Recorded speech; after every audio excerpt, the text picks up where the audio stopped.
Hello, welcome to the Musings of Maverick channel. I'm your host Maverick, and today we're going to be starting, or hopefully starting, a new series, and that is Darwin's Game. So, those of you who are my old subscribers, my longtime viewers, you know the drill. For those of you who are new here, just to give a quick introduction to my channel, typically I style my videos into 3 different parts. At the beginning, I'll always have an introduction or a recap, and in the middle part would be my blind reactions to the episode in question, and finally at the very end there I will have a discussion slash review slash musing section where I talk a little bit more in depth about how I actually feel about the episode, and if there's any trivia or knowledge I can share, I will do that there as well. I do think of myself as perhaps a little bit more of a reviewer than a reactor, but still there'll all be timestamps below, so you can just jump to whichever part that you please. So, anyways, let's talk a little bit first about Darwin's Game, what it actually is, right? Now, out of all the, as I was watching through the, the anime that was slated for this season, Darwin's Game was actually one that caught my attention because of its premise, right? So, I don't particularly have anything to say about either the cast or the staff or whatnot. The light novel, or actually was it manga? I think it's a manga that it's adapted from, isn't actually particularly that well regarded either. No, actually, wait, is it a manga or is it a light novel? I don't remember, but I just remember the source material not exactly being the most highly rated out of all the source materials. But at the same time, though, I do like the premise, right? Which is essentially a battle royale set in, our current world. It's not an isekai. They're not going to be transformed into some game world or whatnot. We're moving back and forth between them. And I actually do like this kind of concept, right? Using our current modern world with its, all the intricacies of the modern world, and then placing a game system on top of it. Gamification of our everyday lives, if you will.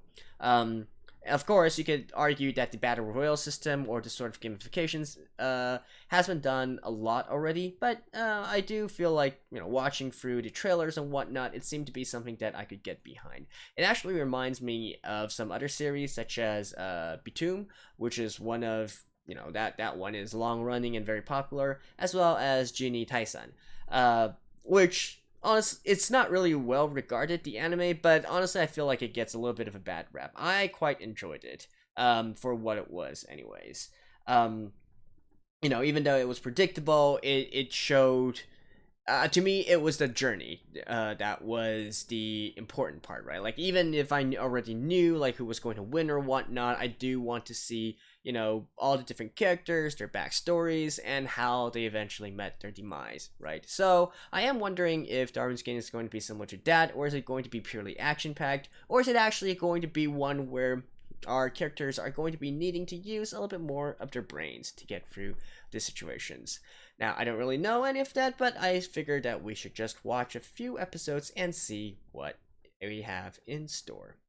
So, the first episode is actually 50 minutes long, so let's just begin right now, shall we? Alrighty, let's begin the first episode in 3, 2, 1, play. I might split this video into 2 parts, I might not. If there is a natural pause, which I can take advantage of, I might. Just to keep things tidy. I will say, though, that the name, Darwin's Game doesn't really inspire much confidence into the contents.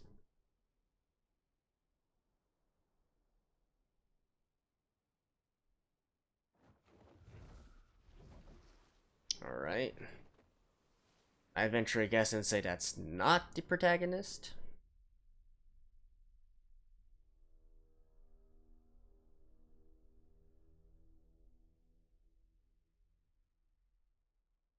What? Are we setting? Okay. So I guess we're going to be dropped directly into the current day. Maybe we'll have a flashback talking about the origin of the game.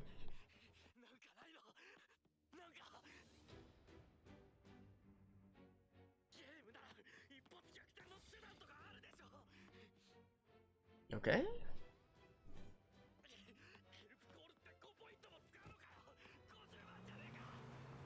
500,000 points. So there's obviously some kind of shop system.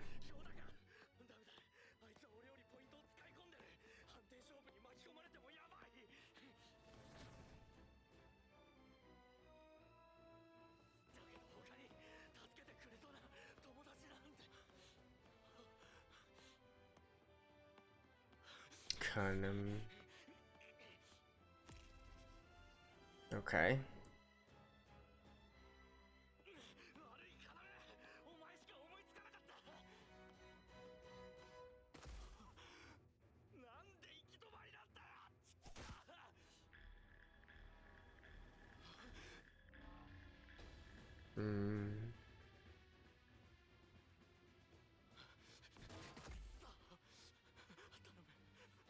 I mean, do you have any powers?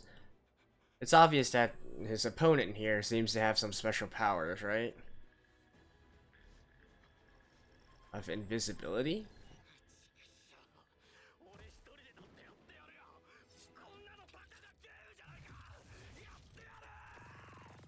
Okay. That answers that.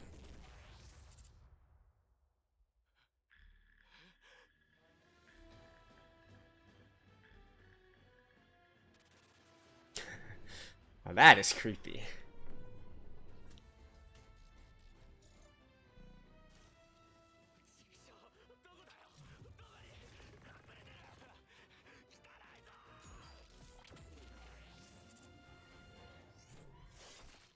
Oh. So I'm guessing isn't the main character? Alright.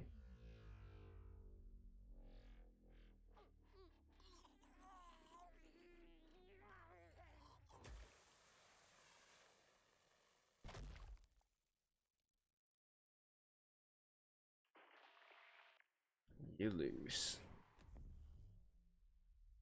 I mean, that's kinda unnecessary, isn't it? If you only lose when you die, I guess you don't really need that screen, do you?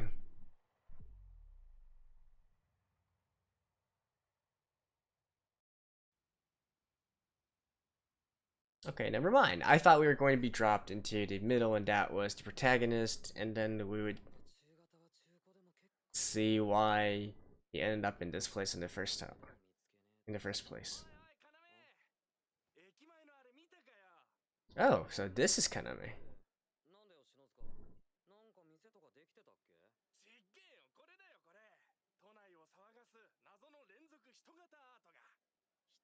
Body outline art?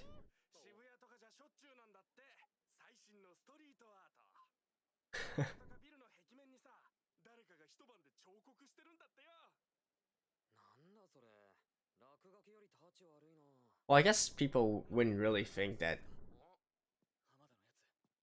that was someone who died.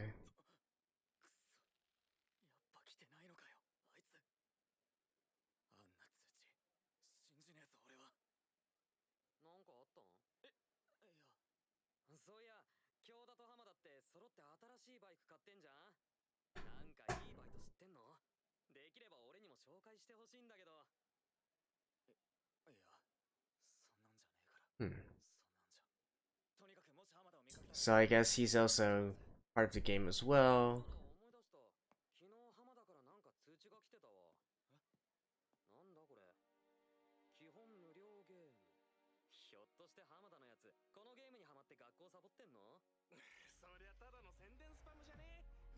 And there we go.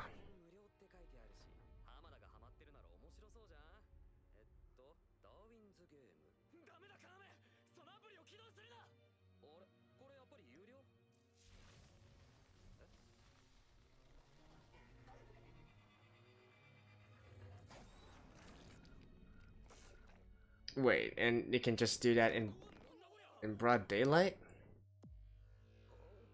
Oh, I guess nobody else can see.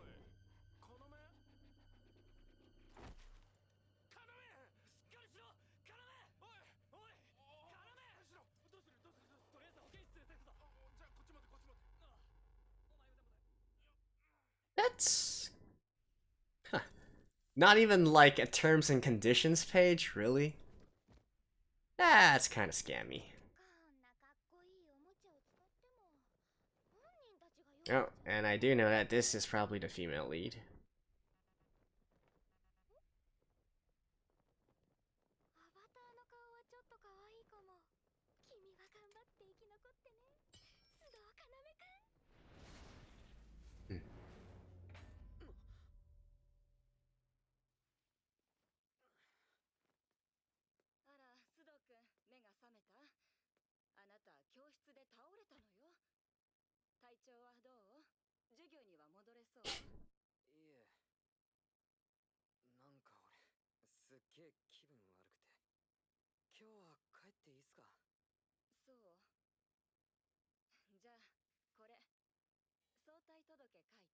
And that's not suspicious to anybody? Like, come on.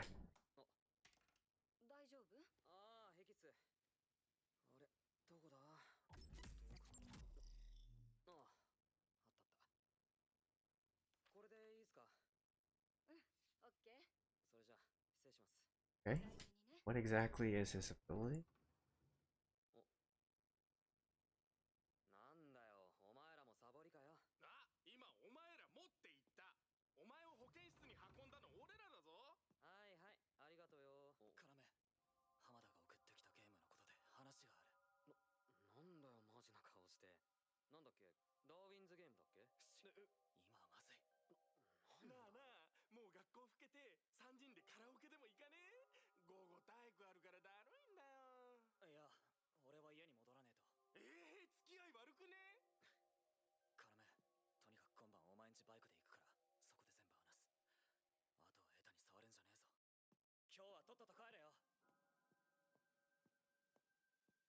I mean, obviously something's gonna happen on the way home.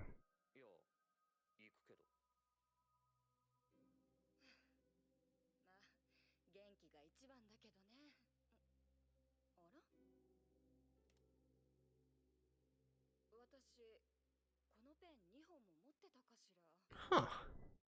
Okay, so his ability is to make duplicates? Copying?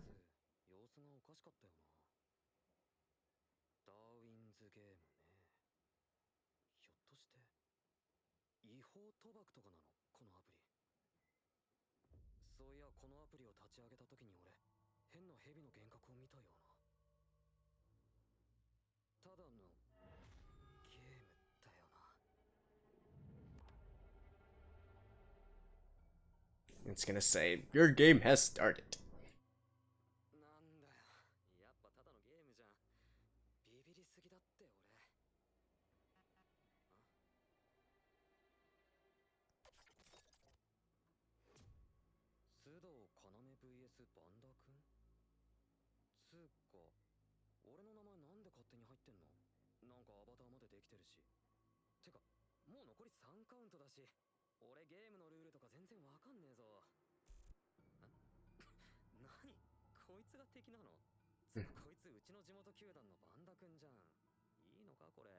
And he's right there.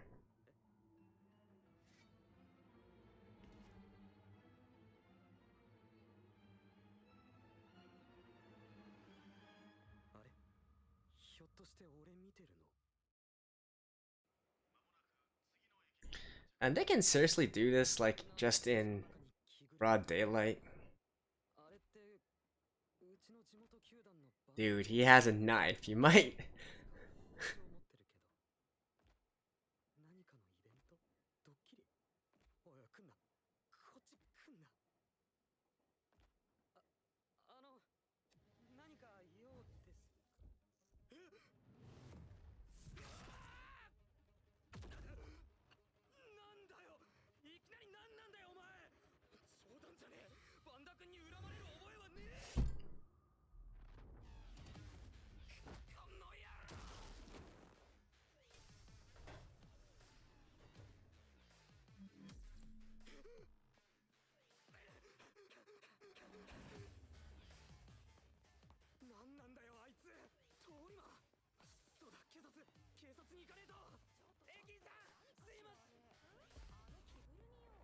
Oh.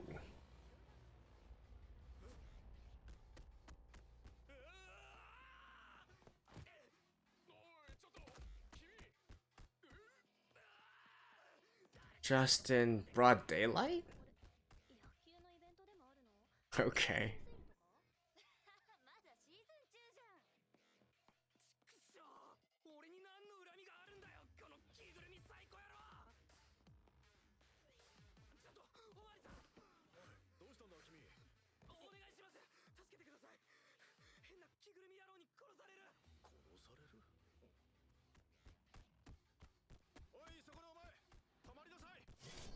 Ooh.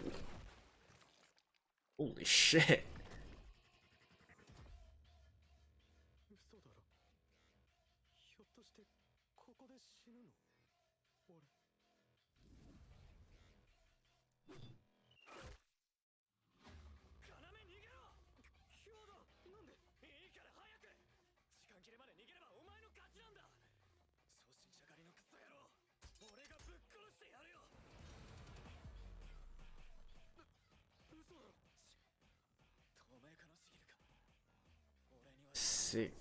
Shiga.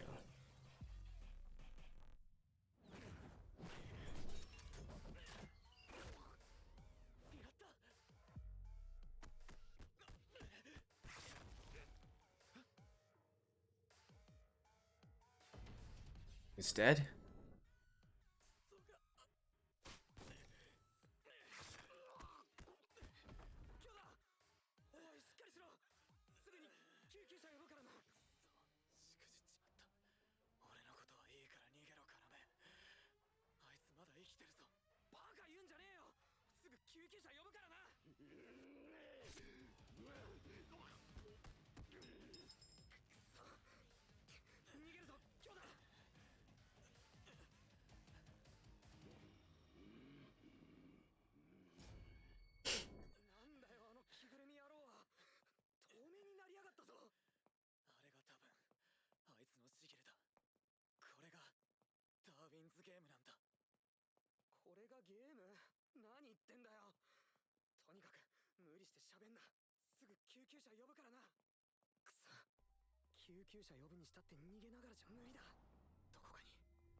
I like how, like, they can just walk around in broad daylight like this.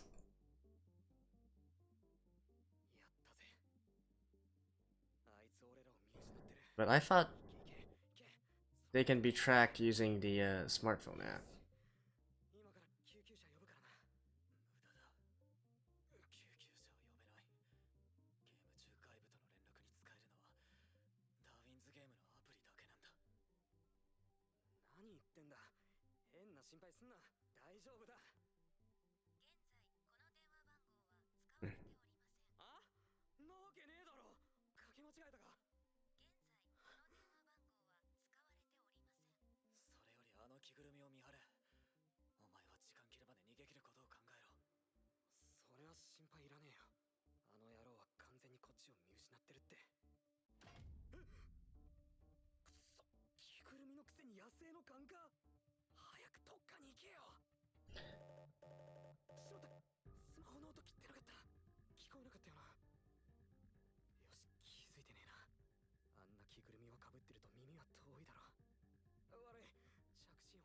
You might, like, want to explain the rules of the game right now.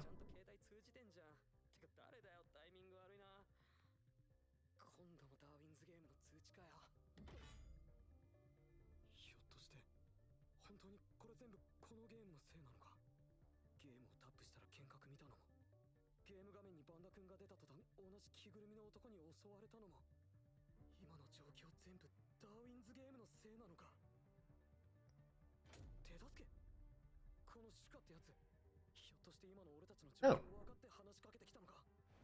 It's the girl.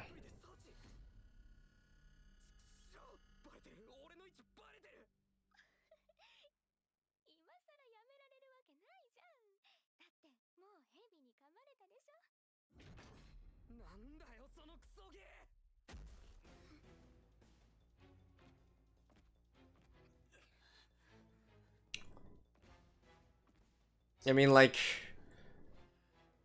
what's the name of his friend again? Like, during all this time, you can like help, maybe ask him if he knows of his abilities or something.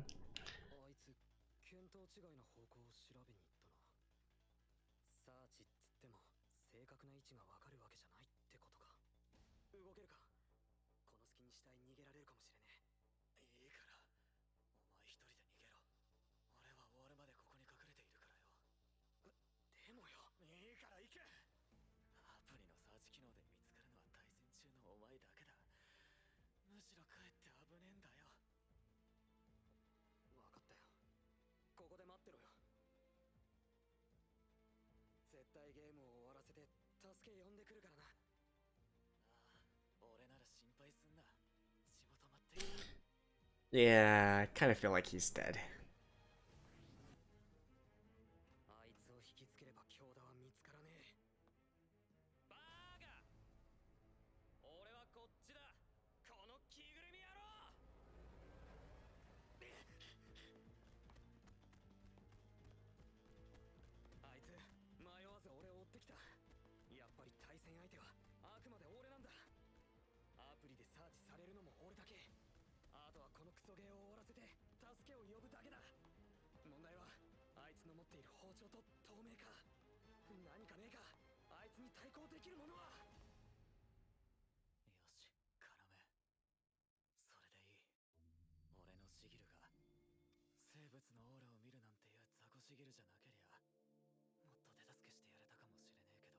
Hmm.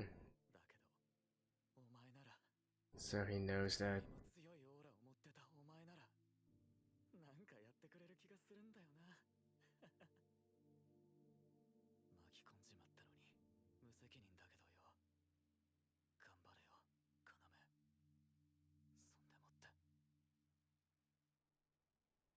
I guess he knows his own life force as well.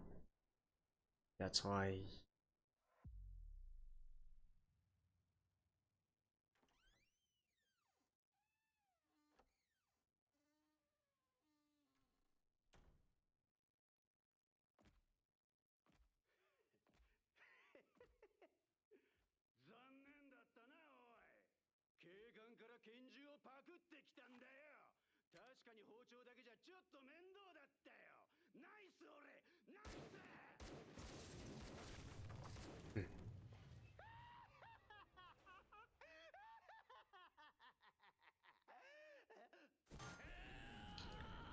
Ooh, nice.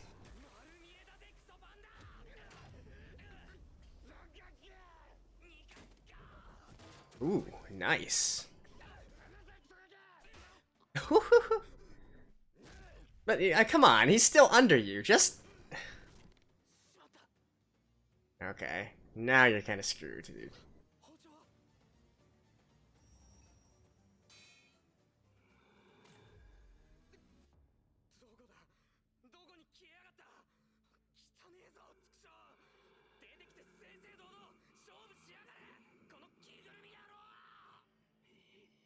Oh.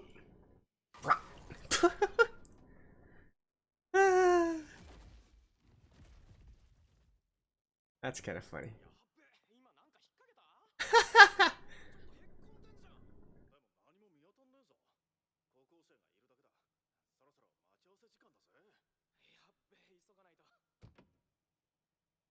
That's kind of hilarious.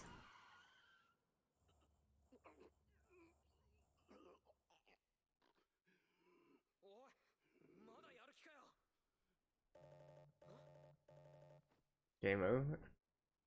Damaged. You win.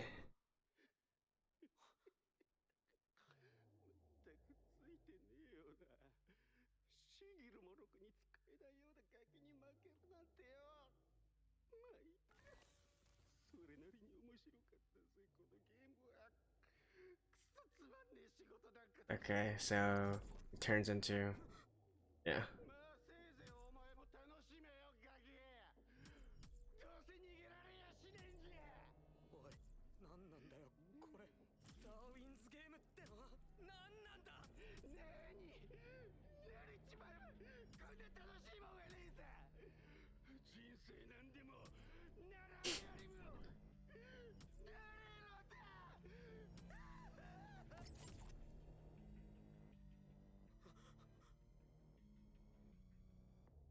Right. So that's the source of those body shapes. はい。そうです。友達が通り魔にお腹刺されて。はい。その立体駐車場の3階です。警察にはまだ。とにかくやばいんです。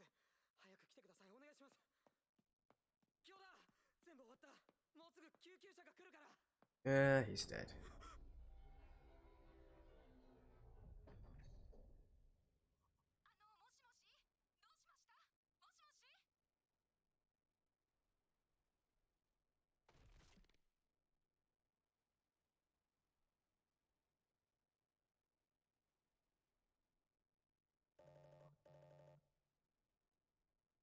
New show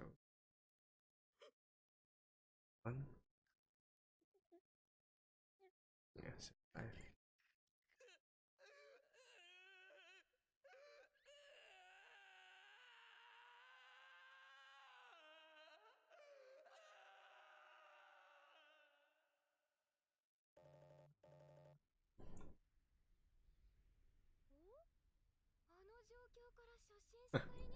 I gotta say that that beeping sound is really getting on my nerves.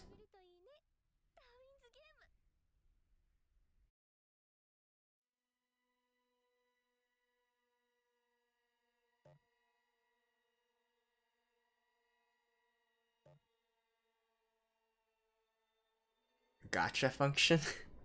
Seriously?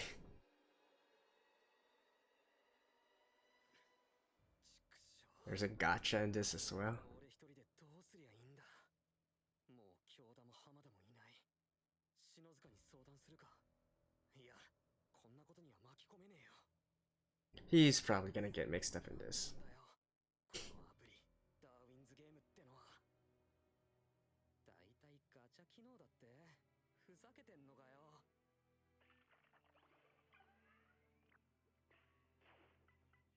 Get a gun. なんだ今の音。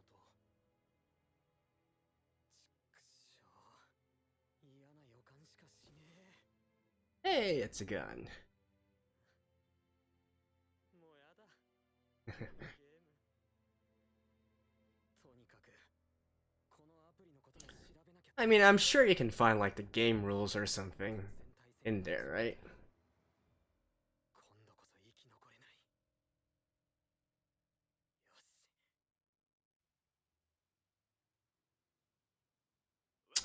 Like, that is some shitty user experience.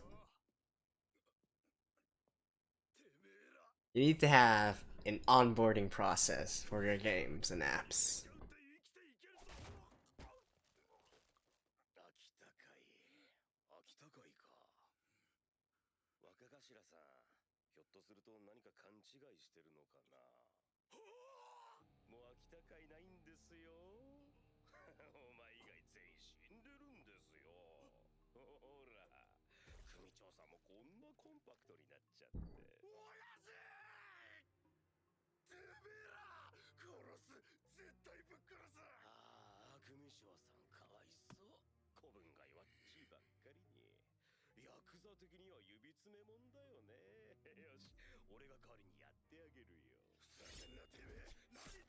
お Ooh.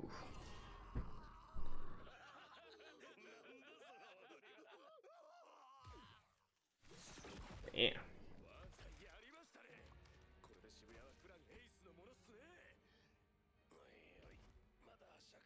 So I guess these are game participants that also use it for, for normal purposes as well.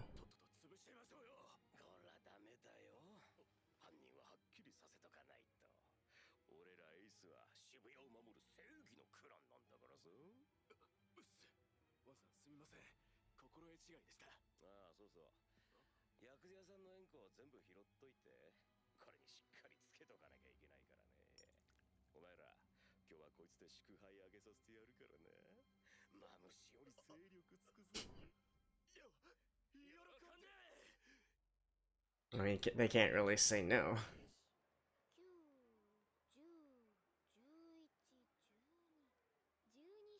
豚ちゃんをペロリ。これは随分と大食いな狼さん。借りがいがあるかも。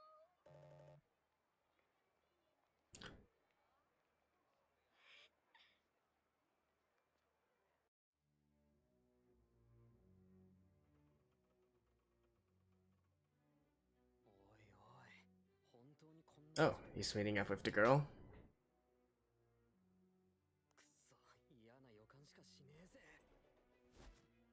They're certainly very trusting of.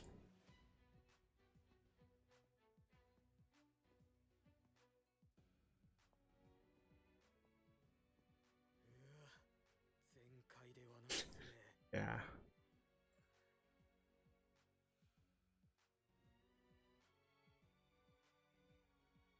Well, as the saying goes, if you don't enter a lion's den, you're not gonna get the cubs.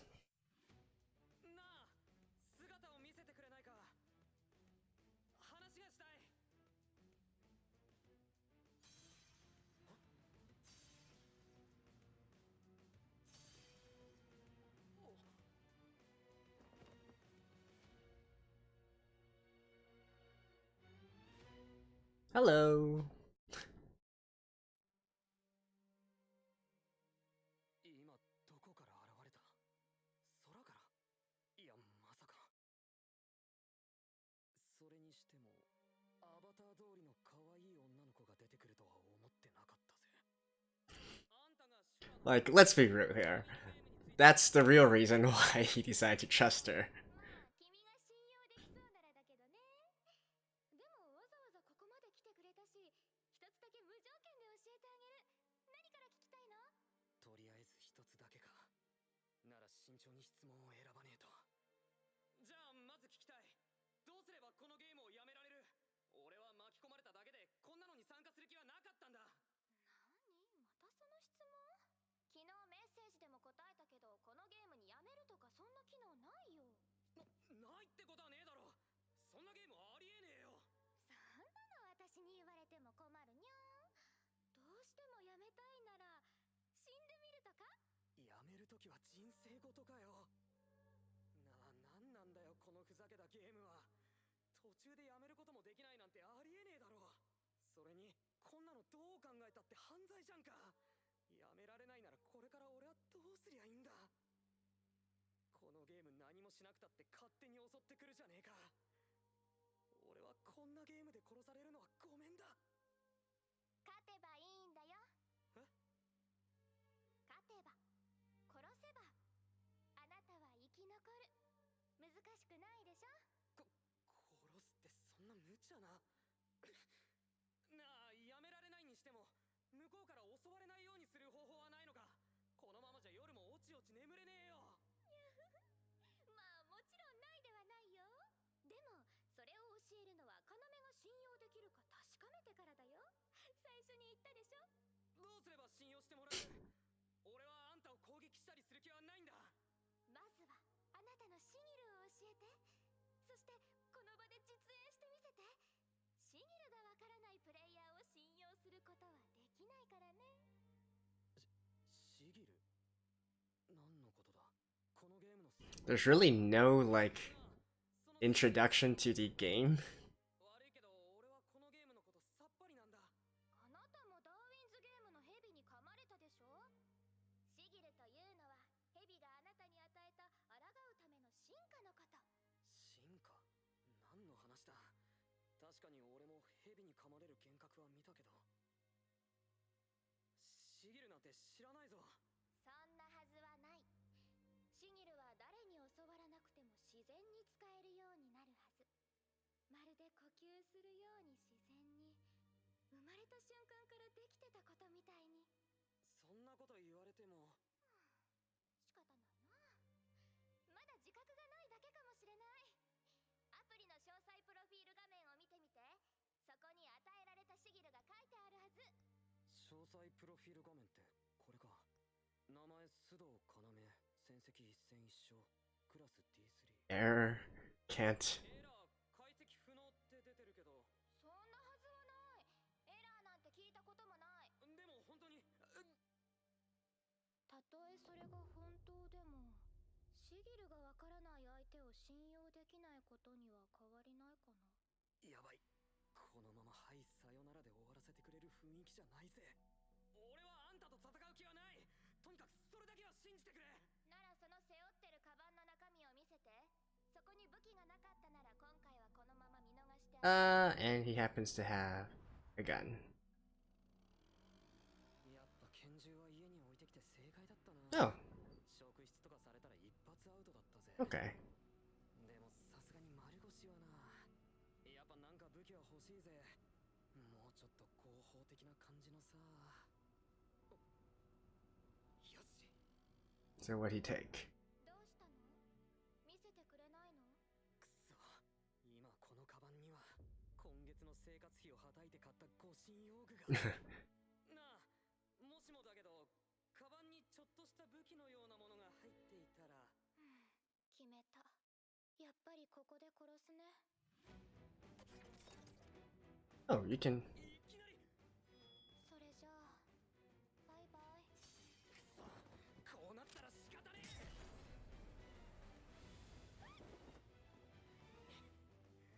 あばよ。男も女も関係あるかよ。むしろ武器を持たせたら女の方が怖いっつうの。それにしても思った以上に強烈だぜフラッシュライト。チャチな懐中電灯とはわけが違う。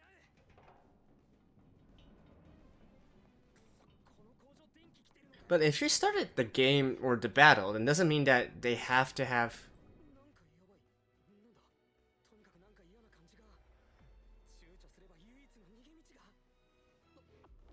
唯一の逃げ道。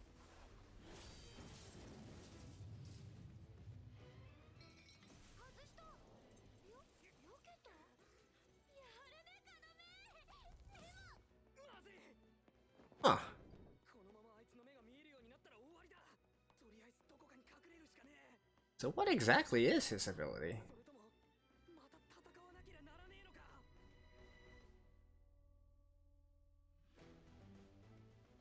ゲーム再開ね。でもその前に。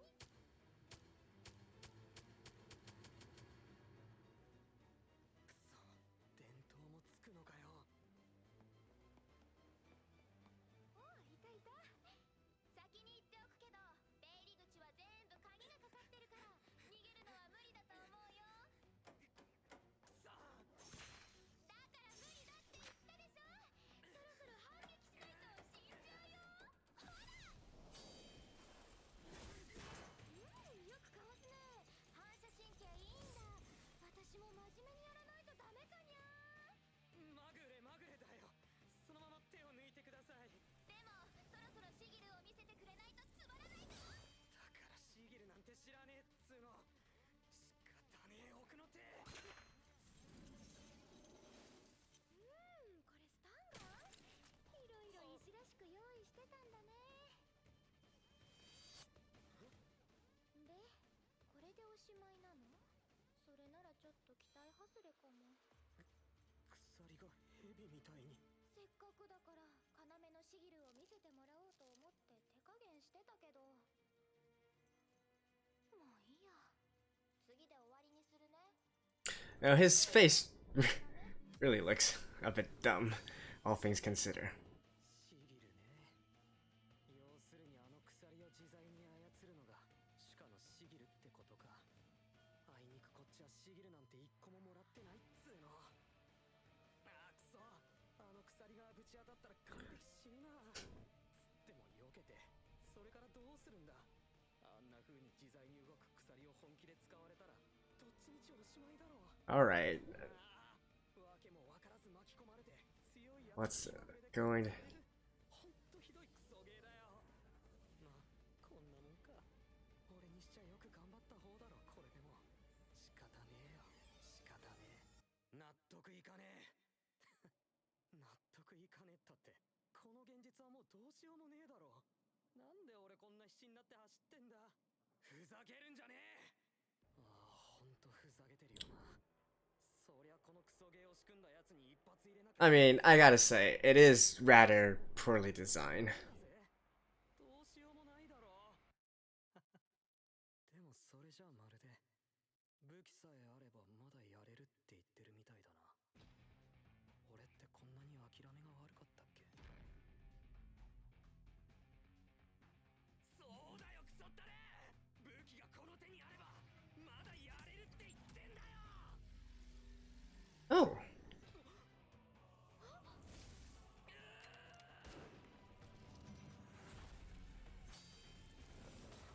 逃げられた。いや、こいつのおかげで逃げてくれたのか。だけど、なんで拳銃がいきなり手の中に。間違いなく家に置いてきたぞ。まさかこれがシカの言ってるシギルってやつなのか。おいシカ、ここは引き分けってことで終わりにしないか。くそ、聞く耳なしかよ。まあさっき勢いで銃撃っちまったからな。でも女の子を殺すとか俺には無理ゲーすぎるんだけど。だいたい人殺しちまったらそんなもうゲームじゃねえだろ。 No, it's just a battle royale game.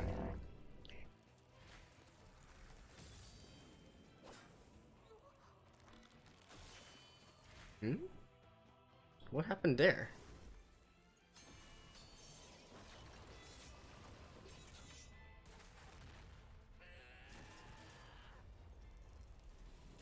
シャレになってねえぞ。家から手当たり次第にカバンに突っ込んできたけど、こんなんでもないよりはマシだな。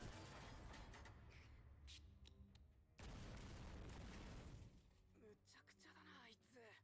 俺が隠れていそうな場所を根こそぎか。でも逆に言えば慎重に視覚を探りながら来てる。この銃もハッタリの役にだけは立ってるみたいだな。とにかくこれ以上逃げ場はないんだ。なんとか手を考えないと。いまいち引き金を引く覚悟ってのは決まらないけど、拳銃を取り寄せるのが俺のシギル。もう少し使いやすい武器が良かった。 Okay. シギルは誰に教わらなくても自然に So he's gonna change his weapon into something else? まるで呼吸するように自然にね。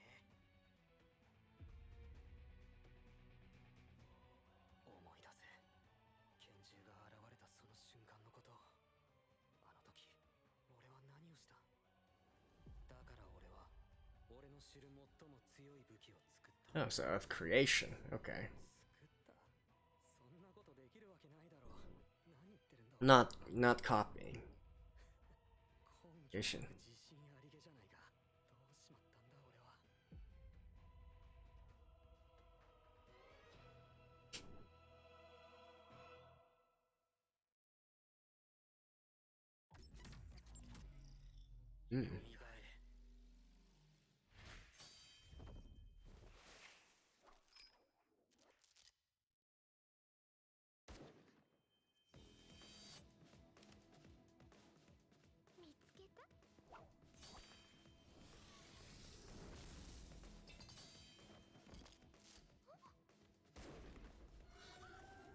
銃をおとりに使った。違う、これはただのおとりじゃない。頼むぜ、そろそろ切れてくれよ。見えてるぜこっちは。あらかじめ暗闇に目を鳴らしておいたからな。 What? どうするつもり？暗闇に乗じて逃げる？それとも、いや、仕掛けてくる。気配が消せてないよ。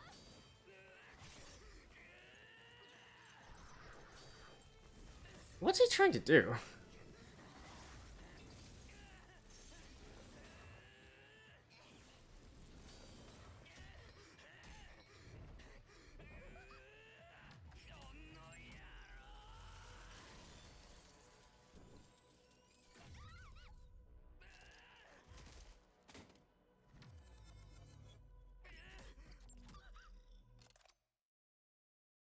Okay. 俺の勝ちだ。武器を捨てて俺に従え。私を甘く見てるの？殺せる時に殺さないなんて、そんなんじゃすぐ死んじゃうよ。うるせえ。俺には俺のやり方があるんだよ。ゲームをキャンセルしろ。お前だってバラバラになって死にたくないだろ。バラバラ？ポイント全損処置のこと？ポイント全損処置。このゲームのことはよくわからないって言ってるだろ。俺もお前も生き残る。 Is that even? あるのかよ。本当？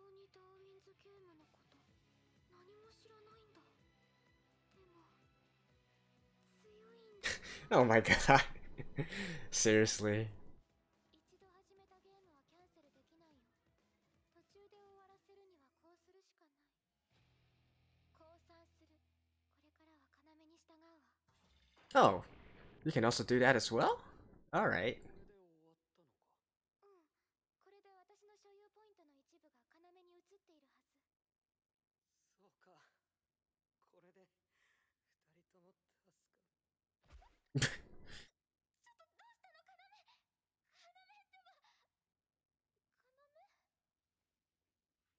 Blood loss, I guess?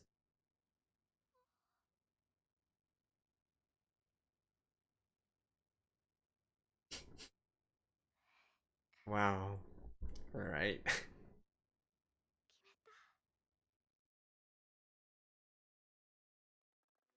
うん。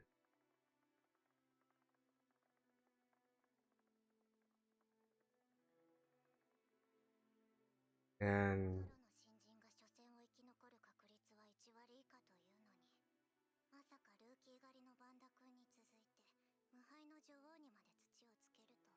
the undefeated queen? Really? それにしても須藤要のシギル、これはどうやら取り寄せアポーツではないですね。物理的影響も確認しましたから、精神操作系や工学系の幻覚でもありえない。まさか未確認の新系統。これは久々に高ポイントで売れそうな情報です。ホクホクです。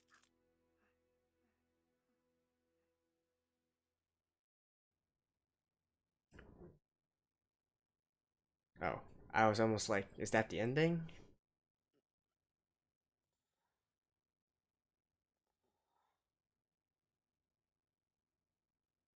どこ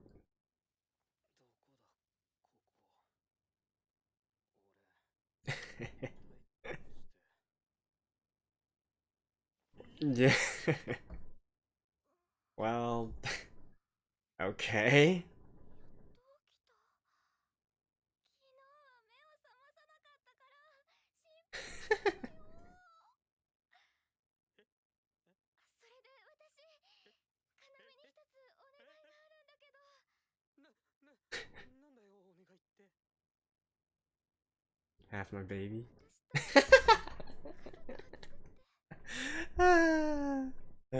Well, like I said, quite predictable in a sense. Anyways, let's watch this first and know if this is the ending or the opening. Because a lot of times these animes, they like to, in the first episode, use the opening as the ending.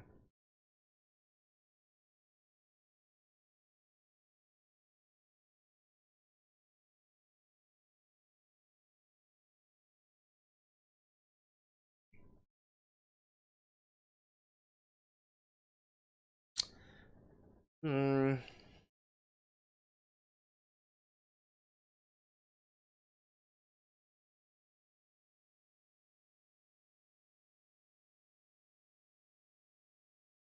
Oh, I think it's an opening theme, so this is the opening thing. Okay. Sniper, someone who uses water and ice magic.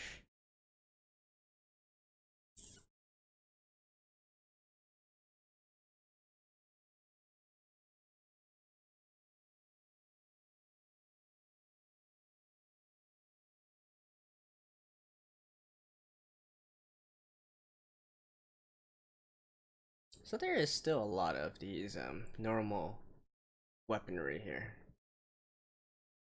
Right, I think that's it. I'll see you guys after the ending here. I'll check to see if there's a little bit more. If not, I'll finish this up and see you guys in a second. Alrighty, there we have it, the first episode of Darwin's Game. Now, as is usual for this type of setting, or, for isekais and whatnot, one thing that I really like to do is to try and recap, like, all the rules and mechanics and whatnot of this particular world and setting, right? So, let's quickly go over, what we've learned so far.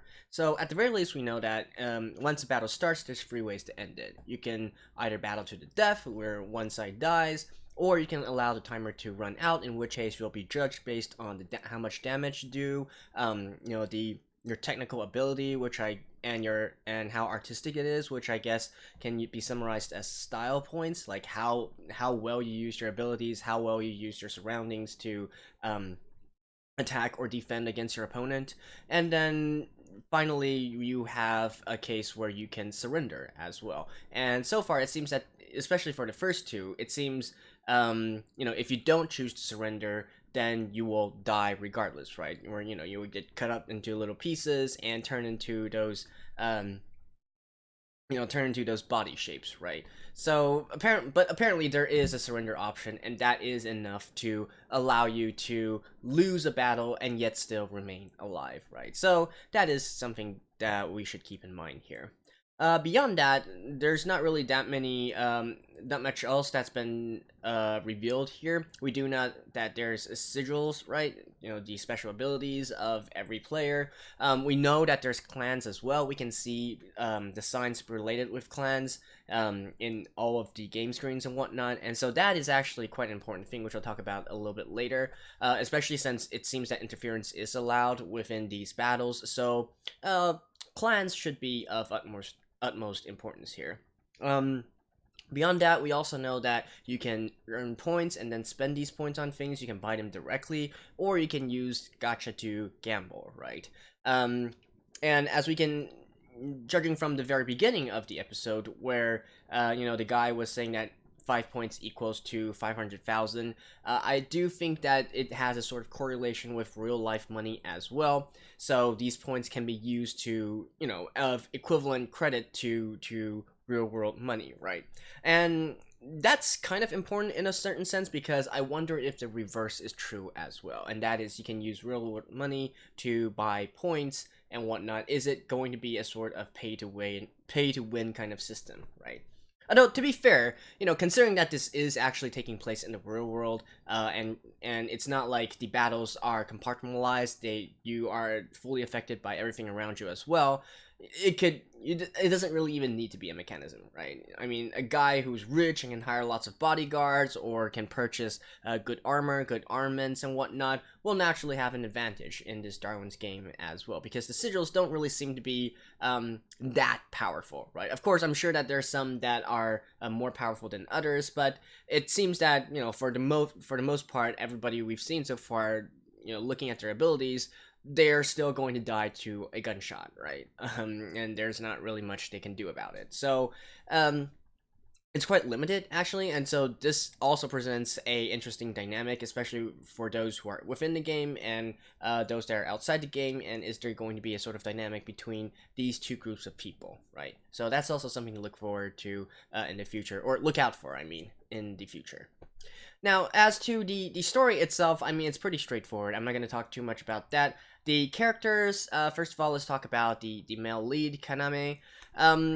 If I'm entirely honest, his personality isn't quite the kind that I like from a protagonist. I feel like he's a little bit too idealistic in a sort of sense, always trying to take the moral high ground. I mean, you're literally in a game of life and death, right? And you still want to hold on to these morals and whatnot.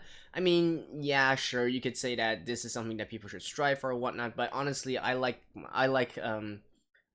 protagonists that are a little bit more morally ambiguous, right? So, not my favorite. However, I do respect that he sort of worked through his problems one by one, right? Is he, the really smart kind that immediately starts to analyze the situation and whatnot? I don't think so. Like, he didn't even really think to poke around in the application to see, what other kinds of systems he could dig up and see if there's any way to learn a little bit more, right? Like, how can you poke around and not... You would think that you would at least want to go around and see if there's like a introduction scene or some kind of tutorial, or at the very least check out your stats and all the different functions that your app has, right? I feel like that would be one of the first things you should do if you do get into one of these kinds of situations. So not quite that type of analytical type, but at the same time, we do see that he is he's not the kind that's just going to rely on brute force and whatnot. At least he utilizes his surroundings and thinks up of different plans to, to trick the enemy and gain an upper hand, right? So at least in that part, he does have this sort of tactical mindset that's going to help him in the battle. So I do like that. As for the girl, the female lead, Shuka, not really sure what to make of her yet. I feel like we're probably going to learn more about her backstory in the next episode. She seems to be coming from an upper class, judging from her bedroom and whatnot, and with the fact that she wants someone strong to make a family with. She definitely has her own issues, right? The only thing that I will comment on is her title of Unbeatable Queen. I'm not sure if I really buy that too much. She doesn't really seem all that strong to me. So there is this sort of disconnection between her title and what we actually see on screen here, right? I mean, I'm sure they could also later on make her out to be, this super strong girl who's taken out, many players already. But at the same time, I feel like she fell for some pretty obvious traps and whatnot that were done by Kaname, right? Like, such as the flashlight being blinded like that. If that was a real battle, if Kaname really wanted to hurt her, she would already be at a serious disadvantage and whatnot. And I mean, come on, you can't even make the case where Shuka is going easy on him, right? Because she never really fully trusted him in the first place. So, I don't know. To be an unbeatable queen, you would think that she would be more well prepared for this kind of situation, right? And also the art, just to quickly comment on the art, it's sort of inconsistent. Most of the animations are okay, but you can definitely see some parts where I feel like is, not as high quality as the rest, right? And I feel like Shuka is definitely a good example of this. There's sometimes when they draw her and whatnot, she seems to be like this very, very attractive lady. However, sometimes, the way that they draw it just makes her look a little bit ugly, like, so... the art is a bit inconsistent, but for the most part, it serves its purpose, right? Now, going forward, right, there's a few questions I want to raise about this game, and I do hope that they can address these issues in the next episode, or at least explain a little bit more in regards to this. Now, the first thing I want to talk about is the sort of real-world influence that goes both ways, right? So, first of all, I definitely wasn't expecting this to, even though I know that it takes place in the modern world, I wasn't expecting them to just literally run out in broad daylight and start fighting and using their abilities and whatnot. So, and, even funnier is that the world just continues on, but I guess... basically, you need to have a strong suspicion of disbelief for that, right? There's people dying left and right, and somehow nobody's really making a big scene about it. Like, even if... like, come on. People going missing, like, you say that there's 12 of those body shapes and whatnot. Okay, so fine, you want to play it off as body art or whatnot, but these are 12 people who are never going to come back, right? They're going to be reported as missing persons. So, with all of this sort of quote-unquote street art popping up, and yet also, a correlated amount of people going missing, I feel like that is going to mean something, actually. But, I mean, they chose to ignore all this, alright, fine, whatever. But again, not only that, but being able to use their abilities and whatnot in broad daylight, and in fact, using it even in situations which are not against other game opponents, not within a battle, that definitely brings up some... we need to look more into this, right? If you can use these abilities in the real world with no repercussions, and I definitely didn't see any sort of mana system, MP system, SP system in there, so they can just keep on using their abilities, right? I feel like what I'm guessing is that perhaps this is not all that isolated. Like, perhaps the government level knows of these kinds of things, and maybe it's just one big experiment or something like that. But anyways, I'm just saying that it seems to me really hard for it to for you to have these kinds of abilities and not have a direct impact on the real world already, right? Like, if there were people who have these kinds of special abilities in real life, well, they would obviously be trying to shift some things. The general populace wouldn't just be there still living on their everyday lives as if nothing changed. And I mean, what's to stop them from actually demonstrating their abilities in front of the general public, right? Certainly it doesn't seem that there's any rules against it or whatnot. So I don't know. I do hope that they can explain this a little bit more in the future, as to why this sort of situation can actually exist. Another thing is that, so it doesn't really seem to be a battle royale, which was what I was thinking it was in the first place. I thought it was going to be like last man standing, but apparently not so, especially since there's also clans involved as well. So, I mentioned that at the start here that clans are actually kind of important, and the reason for this is, since we can see that a battle does not have to constitute a one-on-one duel, you can accept outside interference and whatnot. That means that, honestly, the best strategy would probably be ganging up, right? You know, entering a clan, you know, strength in numbers and whatnot, and if, you know, just going around and all piling up against the enemy or those who are not of your clan, that seems to be the most efficient and safest way to do this, right? So, that seems to be a very, how can I say it? That seems to be something that's unavoidable, and that would be just the meta, right? If we're going to use game terminology, that would be the meta going forward, right? That's just the best thing to do. So I do hope that the anime or this work in general has some kind of explanation or whatnot to combat this, right? Especially in this case, you know, like, I come from a background where I do play MMORPGs and various kinds of, you know, these kinds of online games, right? In this situation here where we saw, you know, Shuka, she actually received notification that Kaname was joining the game, right? We could see on her screen there that, okay, it displayed that there was a newly registered player here who had just entered into the game. So, if clan systems existed, and indeed, if these sort of systems existed where ganging up would be beneficial, you know, what should be the norm is every time a new player joins into the game, they'll instantly be bombarded by messages by the various clans saying, hey, join us and we can help you, we can protect you and whatnot, so we can give you training, we can give you knowledge, and in return, you become one of us, and then, you know, the entire clan grows stronger and stronger, right? So that would be my expectation once knowing that there's these kinds of clans and these kinds of systems and mechanisms in place. But that's apparently not so, as we can see from this first episode. So I do hope that we get a reason why, right? Now, one of the potential reasons is that this is a relatively new game, right? Apparently, the sort of phenomenon where they had these, you know, body street art, if you will, only appeared recently. So this could be a very recent game. So maybe we'll be seeing the meta evolve along as the game matures and more players join, right? That could also be fun, actually. But I'm just saying, you know, just looking at these sort of mechanics that the game has, or this episode has shown us already, I feel like there's already a lot of stuff that we can infer from this on how to best play the game. So, there we go. That's my review and thoughts for the first episode of Darwin's Game.